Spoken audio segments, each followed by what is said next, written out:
All right. Hello, guys, and welcome to the Pig Daily. Today is the 23rd of May 2016, and today we have a topic which I'm actually quite excited for. It is how to create your own build order and learn the game naturally.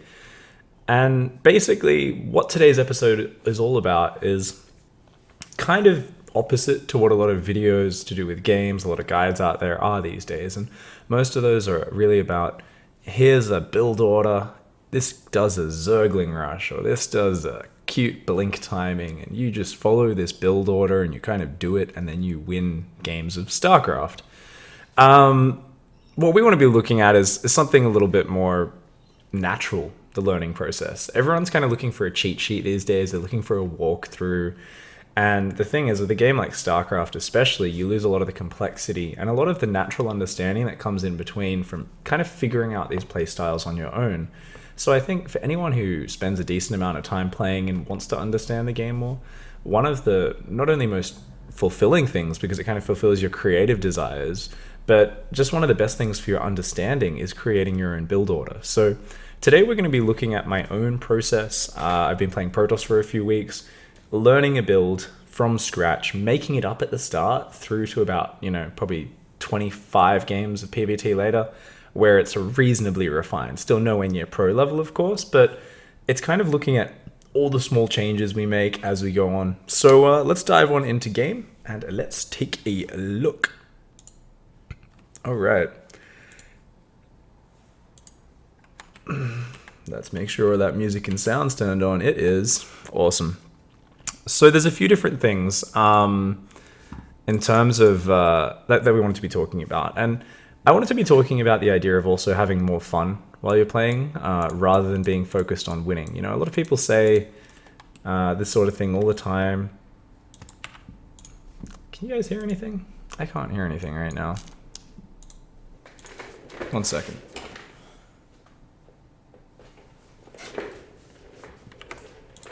We're just going to turn that game sound way up.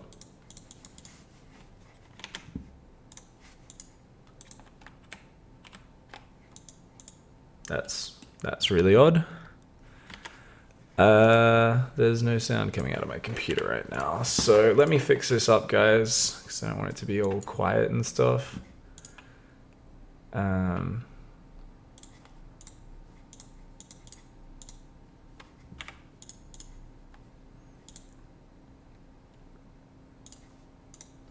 that's my monitor.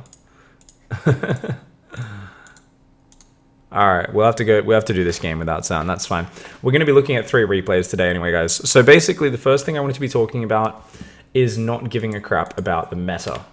I want you guys to not care about the meta. And when you do this, I want you to just hop on ladder, choose a style which appeals to you. So literally any style where you say, I like these units. And that's exactly what I did here. So what I actually did was I said to myself, look, I'm going to be playing a bunch of Protoss. And I actually said this for all 3 matchups, but I kind of stuck to it with PvT, was what units do I like? And I said, well, I like stalkers and disruptors. I think stalker disruptor looks like so much fun. I've been having a lot of fun watching Puck use this composition.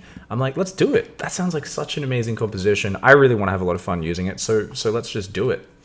I also thought to myself, well, I can't just go straight to stalker disruptor. So what's my plan going to be? And just in my general game sense plan, this is before I even started playing, was let's try and get an Oracle out early. An Oracle is this mobile unit. It can scout. It can do a bit of harassment. And I was like, okay, so the plan is open with an Oracle and then get blink stalkers and disruptors. And that was it. There was no more refinement than that. So very early on, I decided to myself, let's start by going straight for that Stargate and that Oracle really early on. So we see here, I kind of just made it up. I said, okay, well, we go for a pylon, a gateway. Yes, it's a 14 pylon, a 16 gate. I figured that out after my first game. And this is I think my second game or third game at most. And then we went straight for gas after that. So it was a 17 gas and then straight for another 17 gas there as well, or maybe an 18 gas. And what we realized then is we're going to need to build a pylon, and we're going to go for that Oracle before expanding. So we'll see here, second pylon goes down. Going to put down the cyber core when the gateway finishes. This stuff is all pretty natural, pretty obvious, right? You don't really need too much game understanding for this. But what we're going to realize later is pylon placement and building placement is something we should work on. We're going to realize that what we need to do is make lots of small changes, because that's really what creating your own build is about. You start with a basic premise, you just kind of do it in an order that seems like it makes sense, and then you refine the hell out of it, one little bit at a time. So we see here the cyber core is finishing. I'm just going to be going for Stargate. Now notice I'm not starting a mothership or adept straight away, the mothership core, because at this point I'd only played a few games. And I was like, you know what, let's get a nexus down really fast. Oh, there's an SCV blocking me, whoops. And I start to realize, oh, there could be a Reaper here, right? There could be a Reaper soon. So I'm literally just thinking of these things as they pop up. So in a moment, we're going to see an adept start and a mothership core, but they're very, very late. And we've actually gone nexus before mothership and adept, which is just insane. And this gives this Reaper a huge opportunity to come in here and be annoying. He could have actually killed quite a few of my probes, but luckily I was still playing in about gold or platinum league opponents at this point. This was still one of my placement matches, so we weren't punished too hard. But even in this game, we're saying to ourselves, oh man, things could have gone really nasty there. We also realized that our Oracle gets supply blocked, and we're like, okay, alright. So early on, you can see the build order is very rough around the edges. But that's just part of the learning process. A lot of people want to skip this stage of kind of making mistakes and figuring things out, but I think it actually makes it so much more fun, because even 5 or 6 games down the track, when you're actually doing a build order and it's not crap, and you're actually executing it decently, it's a lot more fun. We see early on as well, I feel like, hey, let's build a Phoenix. Why not? I got a Stargate, let's use it. Let's get a Phoenix out to try and shut down drops a bit more. We fly right into a Cyclone with our Oracle. And then we start kind of progressing. And we don't really have a clear-cut plan of exactly how we want to move on up. So we're adding a forge, we're adding a few more gateways, we're taking gases on our natural, we're not really sure when we want to take a third base, and we are just kind of pumping out a few observers for map vision. So we're just doing lots of little things that kind of make sense, like, well, let's get a few gateway units for safety. Let's try and put pylons kind of around our mineral lines for a bit of safety. Let's add down production. I know I need to get blink. I know I need to get a robotics bay to get disruptors. And let's just fast forward through, because this is the very rough game. What we'd rather pay a lot more attention to is all the refinements. So we see the third base now goes down. We've just got a few stalkers and adepts. We haven't used the Twilight Council yet. More disruptors are on the way. A drop comes in. Managed to make it past our Phoenix on the left-hand side without us noticing. It starts to kill a bunch of probes, but we use some pylon cannon, clean that up. It's not the end of the world by any means. Blink is finally starting. We've only got 4 gateways at this point. We're starting to probe up our third base. And you see here, it's just kind of going, all right, you know, we're getting +2, getting blink, getting more disruptors. We're just kind of playing it by feel a little bit. Liberator comes in there. We're just going to kind of try and defend all these things. And we very quickly realize that our whole game plan, even now, it's only now that our army starts to look even slightly scary, right? But up to this point, we realize that our army is very unfrightening. And so we very quickly are realizing, even in this first playthrough, that our big game plan needs to be to just secure 3 bases, get a whole lot of mining going.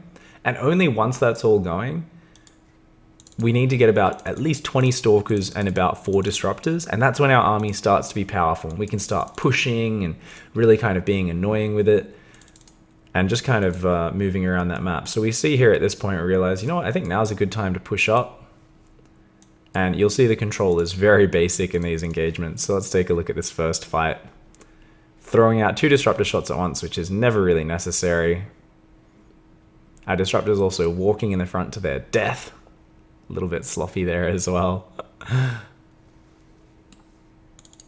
And the Terran repels us this time. We keep coming up and sieging him a little bit. We make more stalkers, more disruptors, more upgrades.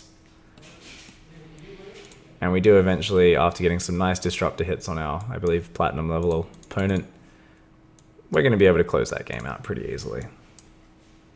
Simply due to the fact that we've managed to macro up a lot more. We're adding storms, some more upgrades. Got some High Templar in the mix. And we will get to see an absolutely brutal final engagement here, where the disruptor shots zone out the bio, the stalkers just crash on through, and from there, it is going to be GG. All right.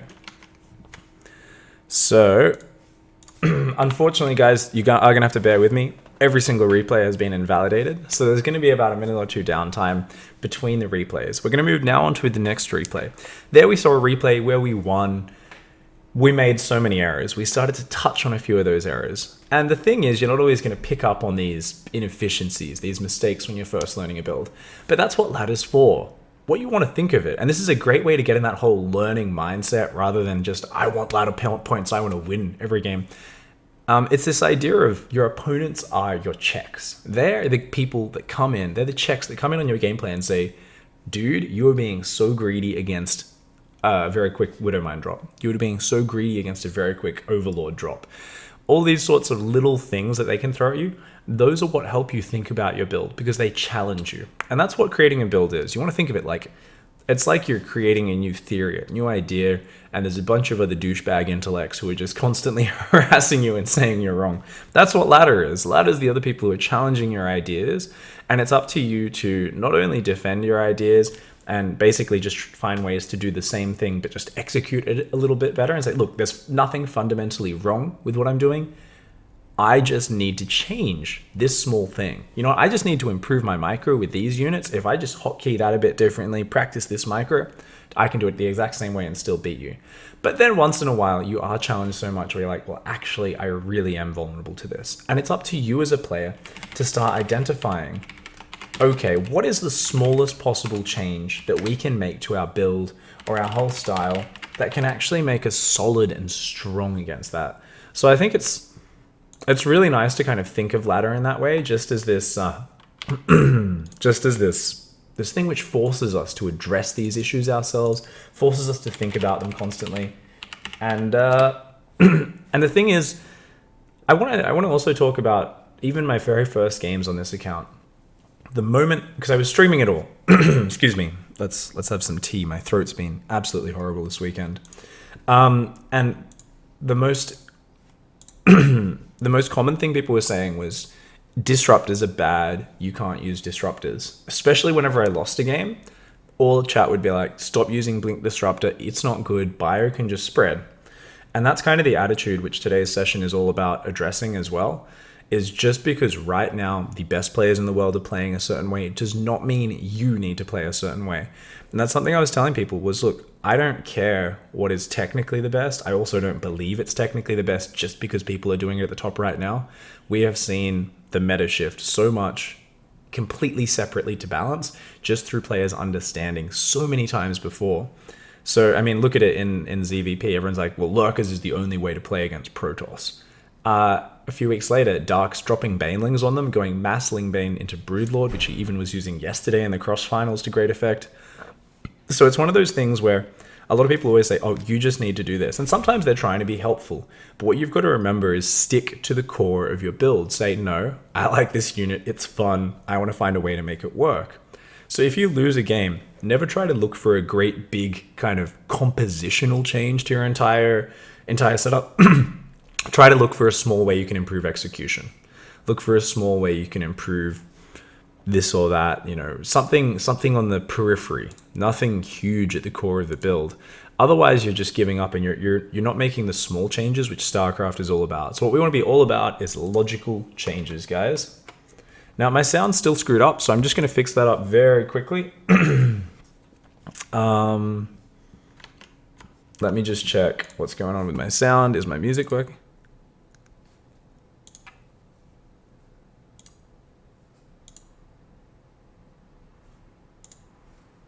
I think it's my headphones, isn't it?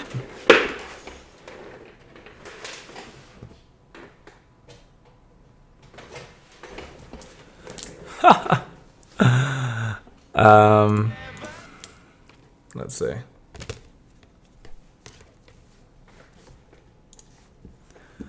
Alright, I'm pretty sure my headphones was plugged into the wrong thing, so let's just see if it's working now.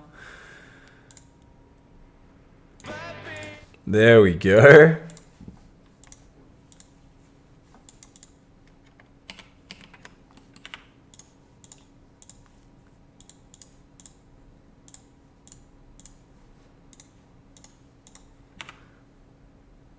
And we're just going to get this hosted up. Sorry for the delay there, guys. I think I just need to relaunch the replay now that I fixed up my sound. Yeah, that's all right, guys. I'll put it on full screen once we're actually looking at it. So yeah, just kind of glancing down at my notes. So big things we wanted to touch on there is stick to your unit composition, play the style you think's fun, and kind of make these adaptations as you go. So something I'll touch on while we were having a little break between our old replays is I was doing this in PvZ and PvP as well at first. Exact same build order at first. Very quickly in PvP I realized, okay, I might like these units, but I keep having players open up Phoenix against me. So about half the games I just lose, and there was no easy way for me to make such a fast Oracle opening just work very consistently. So I kind of decided, you know what, like I've seen players go for Phoenix a bit more. I enjoy playing that style. So I was like, you know what, let's change it up. Let's go fast Phoenix, but otherwise try to head in the same direction. In ZVP, I very early on, due to obviously being a main Zerg player, just told myself like, wait a second, let's try and put a bit more pressure on. I know it's going to be important to keep pressure on the Zerg player, so I very quickly decided, you know what, let's just put on early adept pressure. I still want to go blink, stalker, disruptor every game, but we're going to open up with more adept pressure, a faster expansion, and we're going to play it a little bit differently. But I really like looking at these PvT replays, because they are the ones which actually we stayed true to through all the hard times. We stuck with our fast Oracle opening. You guys can hear the sound, it's actually working now. Oh my god. Oh my god. Alright, so we're going to be loading up the replay now. It should be working just fine very quickly. And that will be great. Yeah, so in this next replay, what we're going to be looking at is things falling apart. And this is the natural process. As I said, this is ladder being your check. It's saying, yep, this part's bad, this part's bad, that part's bad, you build shit. And a lot of players are like, oh, this is crap, this is just a bad build, I should go back to copying someone who's awesome. And that's a fine way to play as well. And the thing is, you can learn a lot from copying a pro build, but I think you should always go through the process of making it your own in terms of trying to make small adjustments to adapt to different situations. And that's something I touched on in the daily number 5 as well. But yeah, basically today we're just going to be kind of looking at that and really try to get used to that idea of what are the smallest changes we can make. So in this game, we're going to be seeing so many small pieces of our build get abused, so many small things. So we're not only going to pick up on just things which were not necessarily the best in this game. We're not just going to talk about the things which were abused really hard. We're going to talk about a few other areas as well, because this game is probably about 10 or 15 PVTs in. That first one was one of the very first, and after this we're going to watch one of my most recent ones where it's the most refined. It's still nowhere near perfect. There's still lots of little mistakes. Keep in mind, this is across only about 25 to 30 PVTs, maybe not even that. But we can see that learning process throughout. So here we go, guys. We are going to dive on into game and finally get that going. So let's go in. Let's fix everything up, because you need to do that when it has to exit out. And here we go. There we go. Some beautiful game sounds in the background. So we've played a few more games. We're a little bit more refined. Let's take a look at the build order. By the way, I'm going to show you guys the final build order, at least up to where I've refined it now, a bit later on. 14 pylon. We go for a 16 gate, and normally we probe scout after the gate. We actually sent our probe out a bit earlier this game. We then go for that 17 gas, and we should be going for a 17 or 18 gas here as well. Yeah, just around 17 to 18. Now this probe's going to come in. It's going to scout very nicely, and at this point we can see, okay, the build order's a little bit more refined. We come in, we see a barracks gas. We think, okay, that's a standard Reaper opening, almost certainly. My notes are getting in the way of my keyboard. Get out of the way, man. Get out of the way. And we're going to see, okay, our second pylon's a bit late. That's meant to go down on 18 or 19 supply. And we are still... Okay, there we go. Cybercore, second pylon. Probe's still going to be scouting around the base. Double checking, is there a fast second gas? Nope, so we should try to leave now. Before that Reaper comes out, the Reaper normally pops at about 2 minutes, and we're going to go hide up in the top right of the map somewhere to scout another day. Yeah, there we go. So back at home, you can see we've just tightened the build up a little bit. At the moment the core finishes, we go for Stargate still. We're also, this time, we've had Reapers come into our base and just kill everything. So we've learnt start that adept straight away, start the mothership core straight away, and we should be starting that warp gate research soon as well. See, that's a learning process. What we realized early on was, okay, we need to make sure the adept and mothership core start, but some games as well, we were actually forgetting to start the warp gate research because you don't have enough gas to start, you know, Stargate, adept, mothership core, and the research all at once. And I was actually sometimes losing games because of that, because they'd hit very aggressive early timings, my warp gate research would just finish so late, and things would get quite messy. Now, at this point, we see Stargate finishing.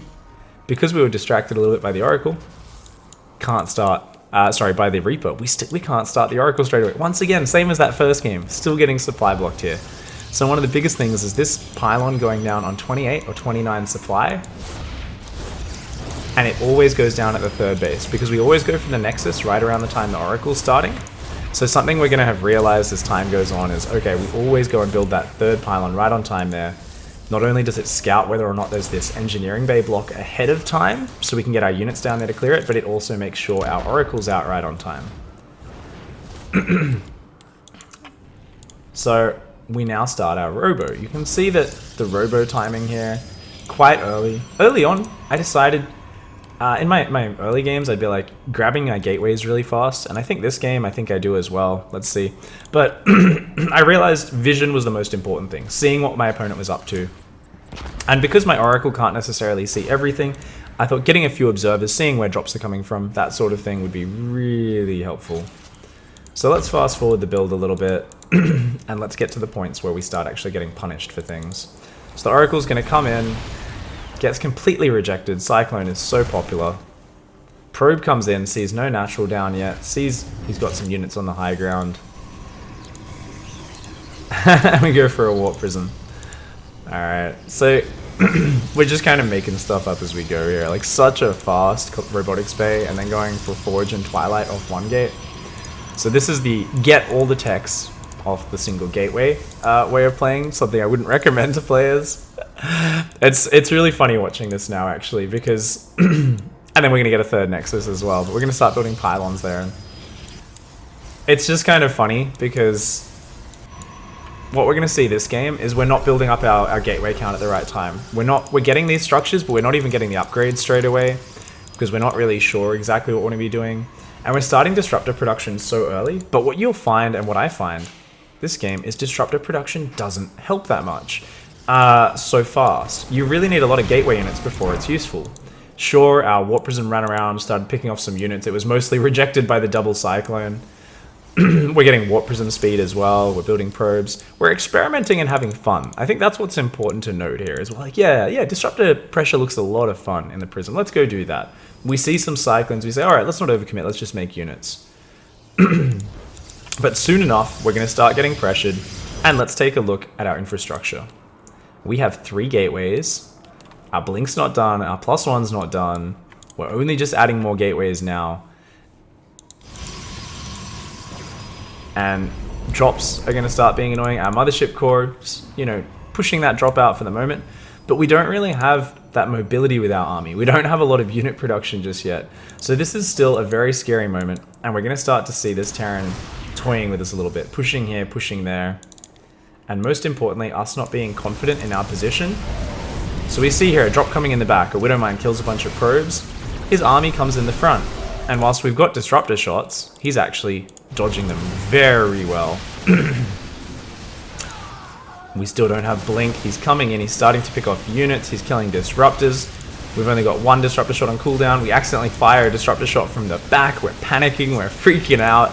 We're losing all the probes on our third base. The Widowmine hits the mothership core. And everything starts to fall apart.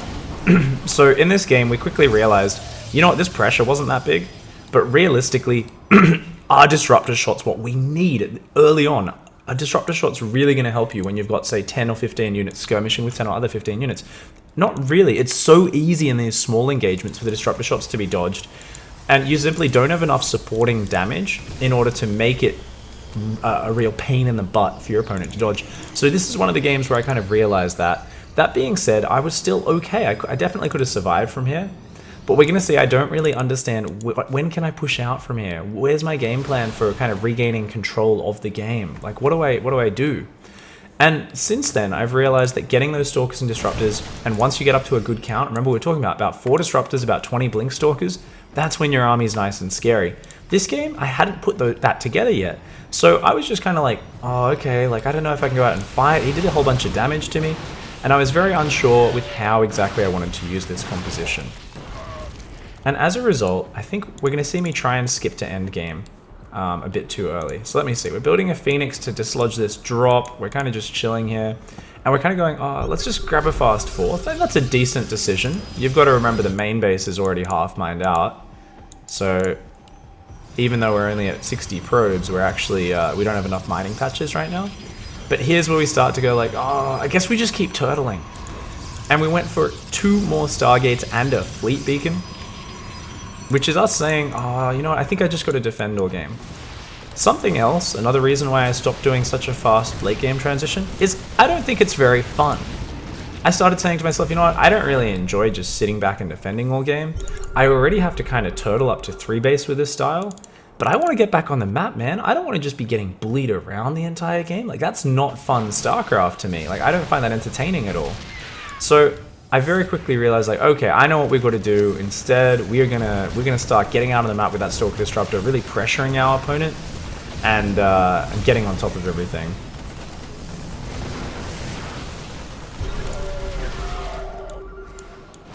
As you see here, we're just getting pushed one way, pulled the other way. We don't have a lot of observer coverage on the map either, so that's definitely something we learnt this game was, well, you're not seeing these drops coming in. I mean, it's cool to have a pylon down here. We can imagine we're a human player in Warcraft 3 and we're building pylons on the edges of the map. But we were getting surprised by drops. So something we're going to see in our later games is me putting an observer out here, putting an observer out here, keeping an eye on all that stuff. And really, with this army, if it's pushing into him, it's very hard for him to react.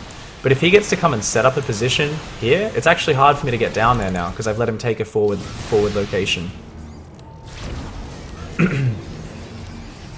Especially when you're new to a composition or a style as well, if you're just defending all day, it does make it harder to get used to it.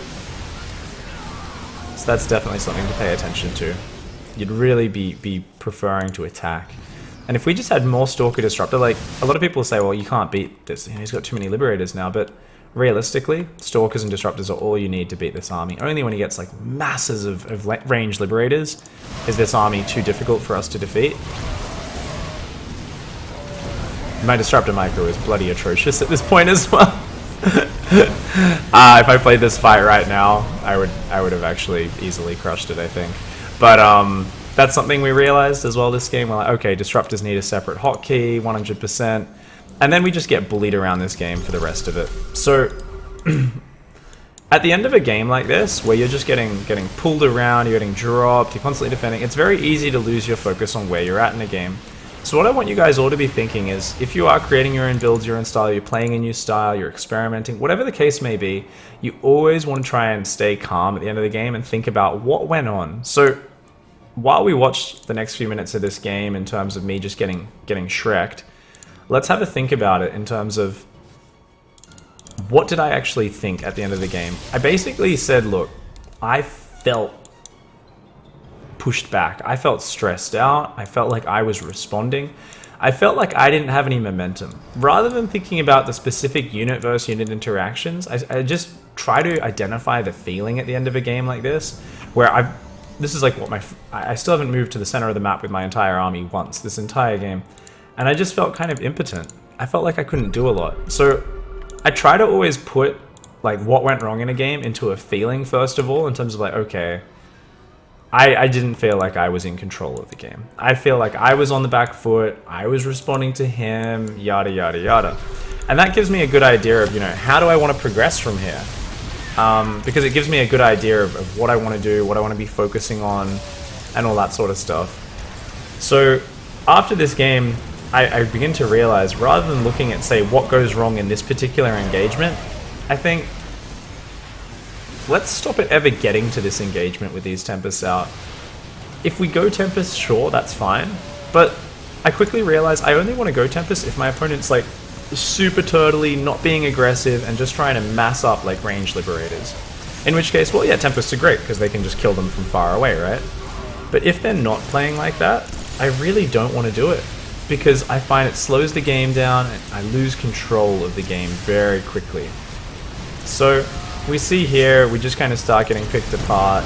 We're losing a lot of units, not only fighting units, we lost probes and a nexus as well.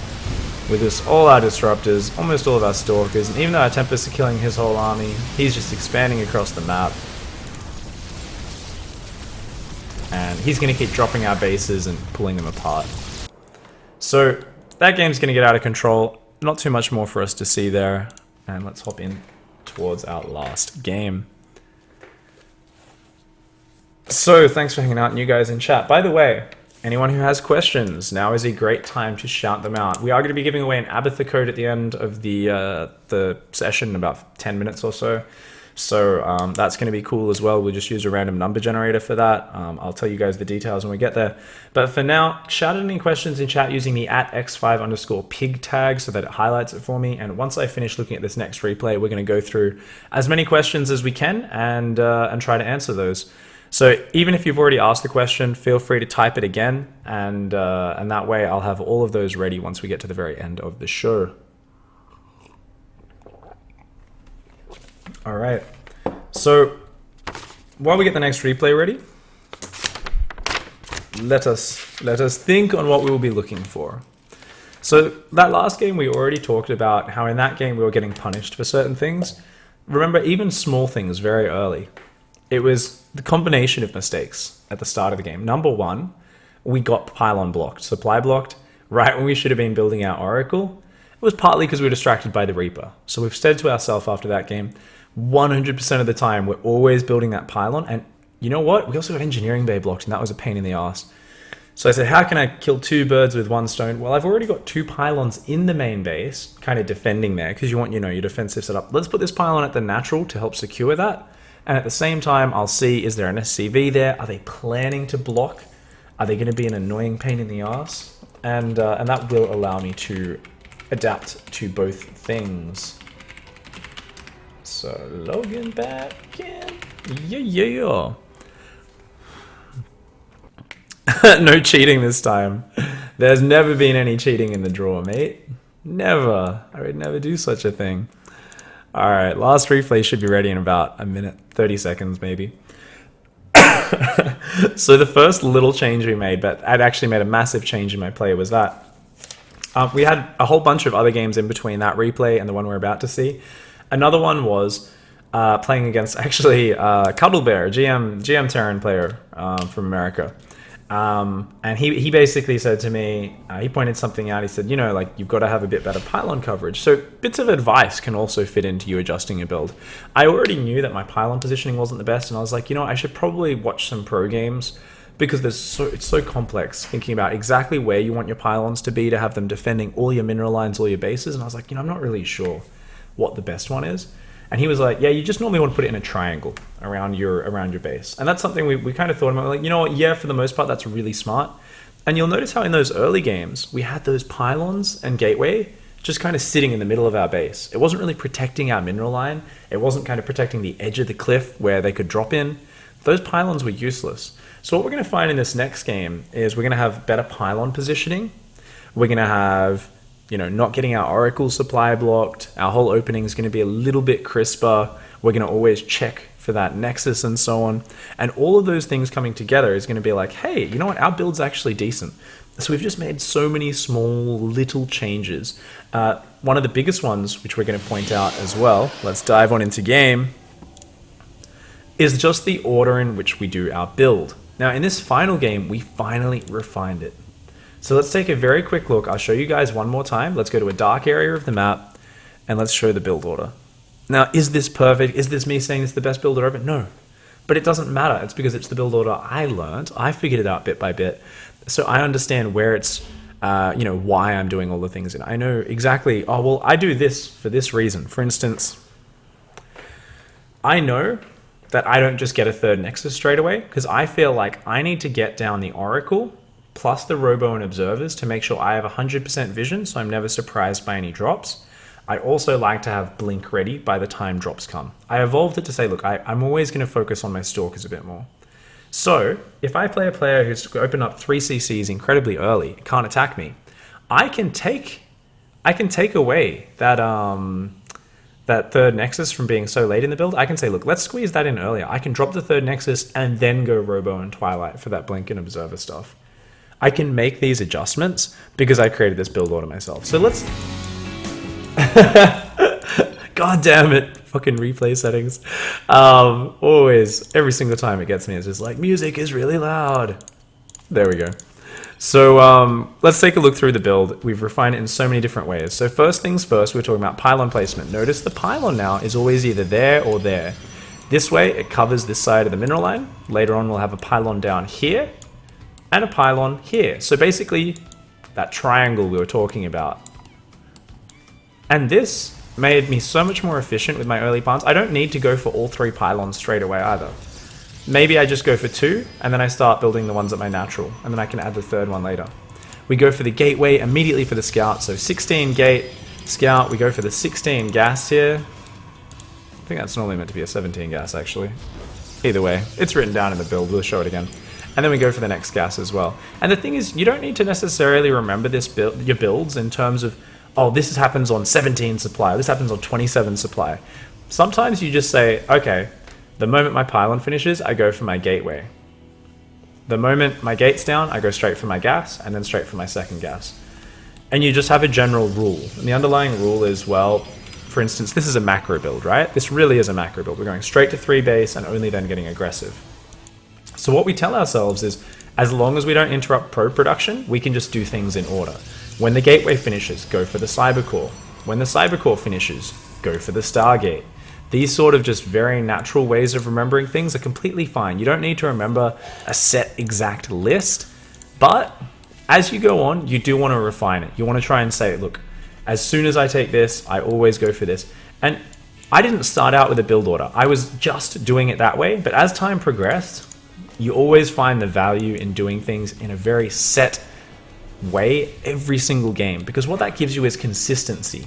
And the thing is, the moment you have consistency in a build order, it actually allows you to learn better.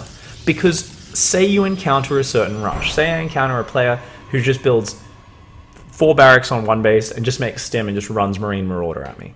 Now, one game, if I'm doing a certain build order, I can hold it a certain way. I can say drop 3 gateways, make sentries and adepts, and we'll hold it. But on a different game, if I change up the order of my early structures, I might have a faster gas or a faster nexus or something. I can't quite afford as many units, and the same reaction doesn't work, even though in my head I'm pretty much doing the same build. The problem is that variance. So when players start to just kind of make things up with the same goal in mind, not only do you add in inefficiency with your build, but you also just stop being able to come up with the same responses to things. So you start to become unsure about what to do in certain situations because nothing is set in stone. It's too fluid almost. I'm not saying players should memorize everything they're doing, but you should always aim for consistency in the way that you head towards a certain goal, because if you can get that consistency, then suddenly each time you encounter a reaction, you can say, I've seen this before, I've shut it down before, I know exactly what to do, and with 100% confidence, you can react to what your opponent's doing. So notice this time around, we've got that Stargate down, and while not quite on time, we are going to send a probe down to build the pylon at our natural, which also checks for the engineering bay block. Remember, we were talking about that before. And if we put the pylon down, I mean, it would be like 2 seconds late. But then we realize we're going to put the pylon down there, and we realize there's an engineering bay, and we go, oh shit, okay. And we make the decision to go make the third. But already, this is so much earlier than it would have been in any of those other games. And even though the Oracle is going to be delayed, I think we have to cancel a probe to get that out, or we're just going to have it delayed.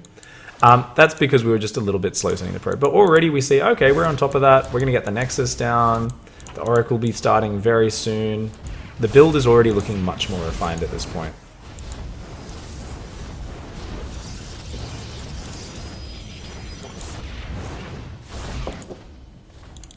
Let's fast forward. So we want to be looking at the broad strokes of the build now. Something I also refined was always, as my Oracle's building, I put down my Robo. I said, I still really like the idea of getting lots of observers, lots of tech up, off just one gate. I don't think I need more gateways just yet. Putting down another pylon here, creating the pylon triangle around our bases. The Oracle is going into pressure. And what we should also be going for next is that Twilight Council. So the Oracle's going to come in, see a missile turret, just going to activate and hold position down here to kill some SCVs. Now, where's that Twilight Council? Let's take a look. What happens next in our build? There we go. Twilight Council goes down. Now, remember the previous game? We were still experimenting. Man, my voice. Sorry, guys. As I said, my throat's been horrible this weekend. Really sorry about that.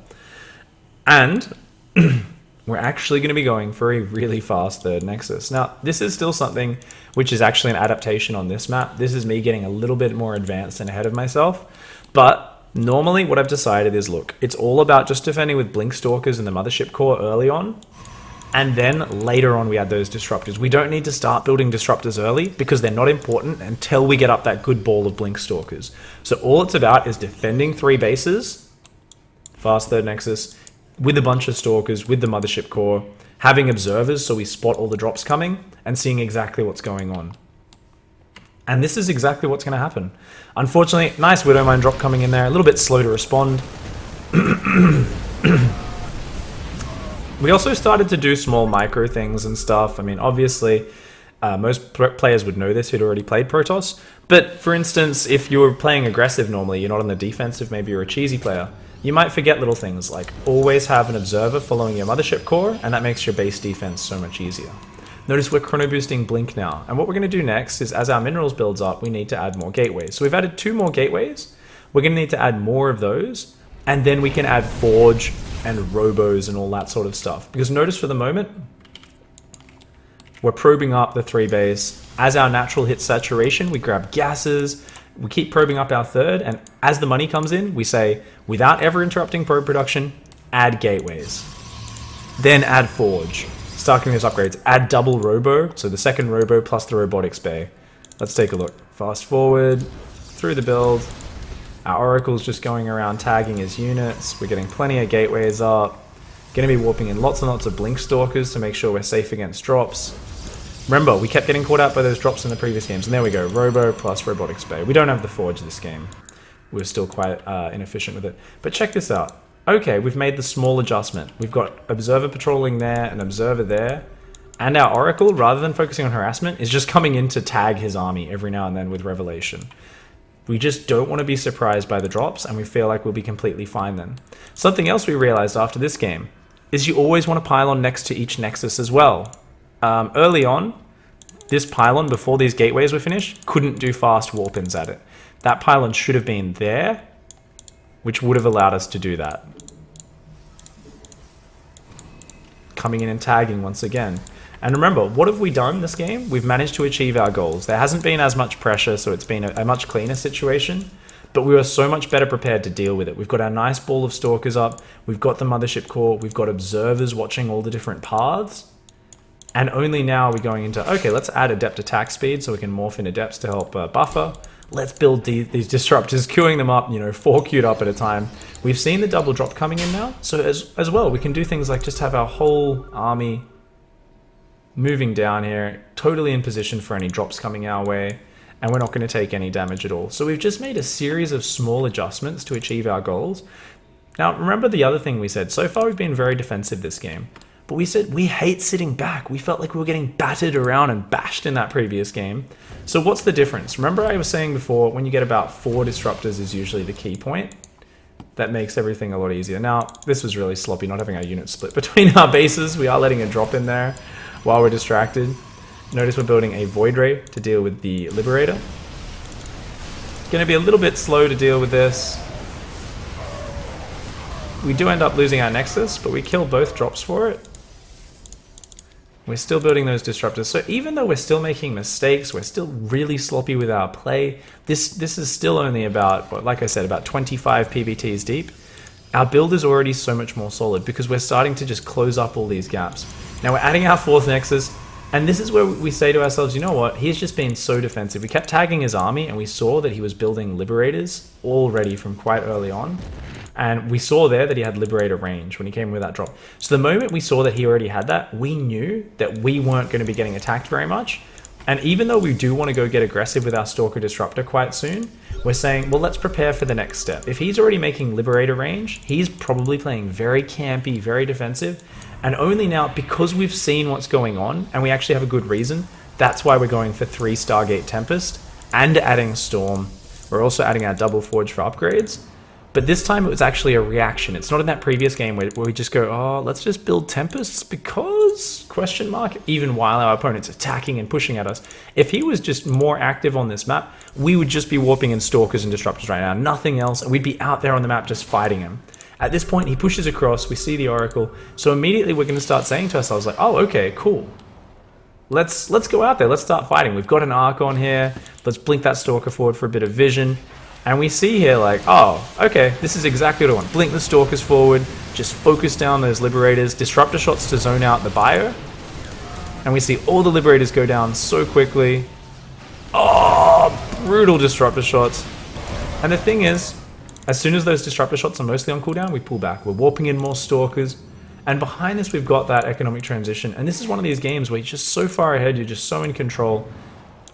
And most of all, it is because we've made all those little changes throughout. So let's put that on my camera. We see a drop coming in here. We're just going to deal with that. And let's remind ourselves, what are the big changes? And from those early games, at like 5 minutes into the game, we were building Disruptors one at a time. At 6 or 7 minutes, when big drops could start to hit, we had like 3 Disruptors and 6 Stalkers and 4 Adepts. Like this really random force. We had no Twilight Council upgrades. This game, we started to adjust our goals based on our experiences. So we said, look, if we're just camping on 3 bases anyway, and we don't really feel like early Disruptors are important, let's get something that can shut down the aggression on 3 base. Blink. It's mobile, it deals with Liberators, deals with drops, it can still fight the ground units. So we just made that small change ourselves, where we said, okay, let's do that. What's the next change we made? We said, alright, let's take the Nexus a little bit earlier. We also realized in some of our games we died to just not having enough unit production out of our gateways. So we quickly realized, before we really invest in the Robos, let's make sure we go up to that 7 or 8 gateways. Let's get a lot of Stalker production before we tech up to that nice high count. And it was this series of decisions over many, many games and many, many losses which led us to this point where our build is vaguely solid. And any experienced Protoss player watching is still looking at this and saying that, dude, this is not solid at all. This is, you know, there's so many holes, you're making so many mistakes. And I am, but remember, it's all about doing it at your own level. So even if you are a newer player who's got a more experienced player as a mentor, or you're asking on the forums for advice, keep in mind, everything is relative to your own skill level. So just because someone says, oh, you're doing this wrong, you're actually really bad, or you're doing this wrong, you shouldn't use this composition. Remember, be confident in your own ideas. Stick to your own idea of what is fun in the game and learn how to play with that composition. Don't just sit there and cave into other people's expectations. I don't want you guys to be hopping onto ladder and you know, just kind of always feeling like you're forced to play a certain way which you don't enjoy. Far too often when I'm coaching a player, for instance, I ask them, what style do you like in this matchup? Say it's ZVT. And I say, do you like playing Roach Ravager or Lingbane Muta? And what they start answering with 90% of the time is, well, I like Roach Ravager because I just lose whenever I play Lingbane Muta. Or they say, actually, I like Lingbane Muta because, I mean, I know I used to be good at Roach Ravager, but my friend just told me that it's not good enough for dealing with drops. So I do Lingbane Muta, but I'm not really sure how to use it. There's a lot of like, either someone told me to do this style, or I just seem to win with this style, so I do it even though I don't like the units and I find it boring. And I think those are two of the bad mindsets which people get in when they're playing StarCraft. So what I want you guys to try to bring into your own play is the idea of, number one, fun takes precedence. You always want to choose the units you enjoy, that you like the flow of playing with them, and find ways to make it work. And you 100% can do it. ignore what's happening at the highest levels of the game, play what's fun to you, and you will enjoy the game so much more. And number two, don't just cave to what other people tell you is best. If you're struggling with a style and you're not able to figure out how to make it work, don't just swap to a completely different style because you happen to win more with that style. Start making small changes, watching your replays, looking at these games, and think about your goals.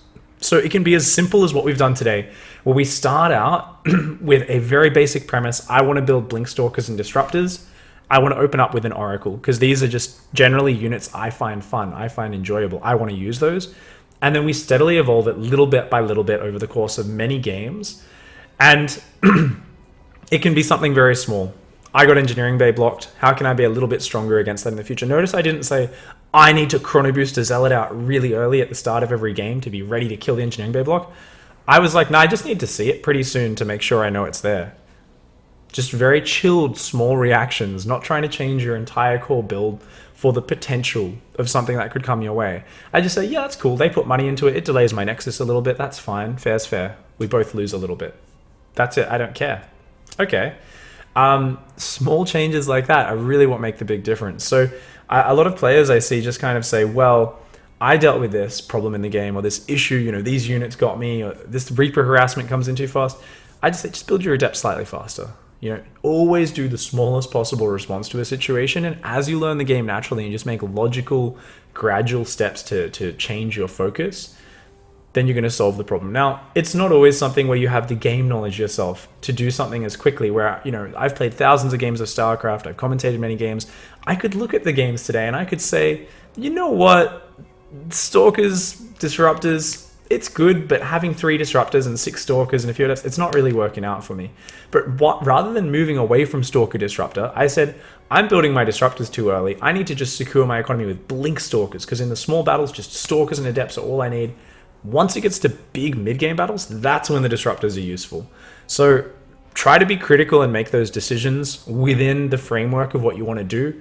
Don't abandon your ideas, don't abandon your concepts, and you're guaranteed to both enjoy and learn the game at a much faster rate. Alright guys, so we're going to do question time now to finish up today's show.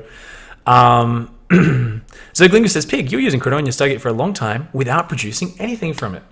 That's alright. We're commonly been analyzing replays of Neeb, Drogo, some of the best Protoss players in the foreign scene, as well as same when you watch Star League and GSL.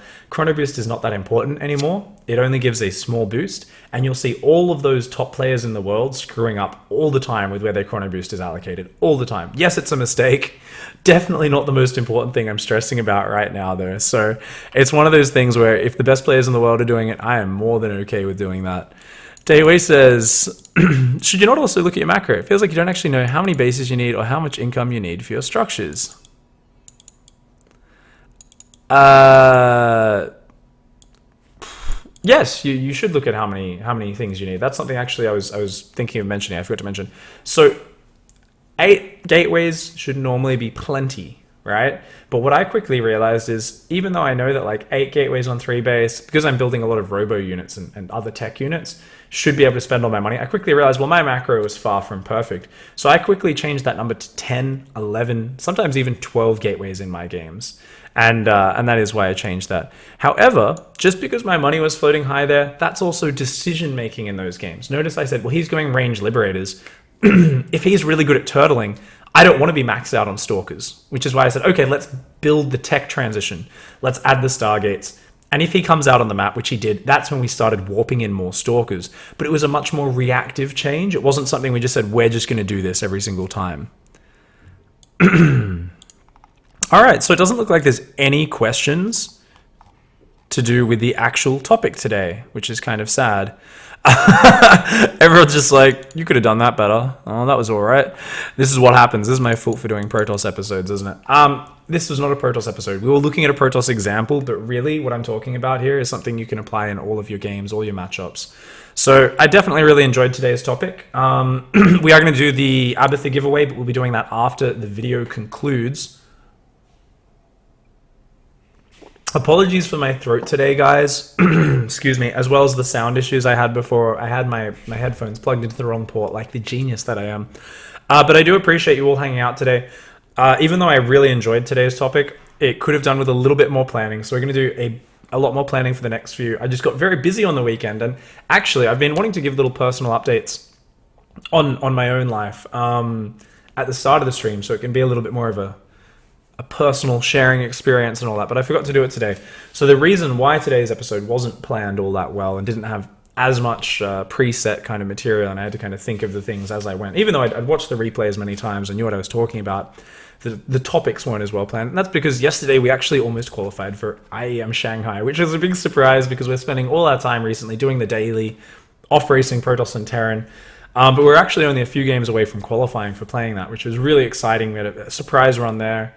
Also had an awesome weekend. Went out and saw some friends and did some cool stuff. And I don't know if you guys know, but I've been trying to get fit again, exercising all the time.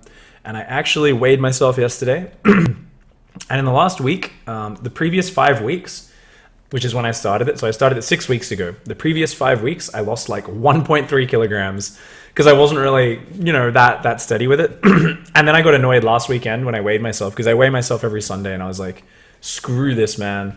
I'm gonna do this because I'm sick of seeing so little progress. So I basically ran a lot this week, did a bunch of workouts, and I weighed myself, and I lost more in the last week than I lost in the previous whole week. So my goal is to get down to 80 kilograms. I'm currently 85.9 kilograms. I'm pretty tall, so it's not like that's that crazy. I know a lot of people are like, what? That's so much. But definitely on the fitness track, which is really exciting for me. So anyway, guys, if you're watching on YouTube, that's my random blathering for the day. Thanks for hanging out. Tomorrow, I'm not exactly sure what topic we're doing, but we've got a whole bunch of notes down here of potential ones, so we're going to choose something interesting. Don't forget to like and subscribe if you're watching on YouTube. Thanks for watching. Ask any questions in the comments, and I'll do my best to answer all of those.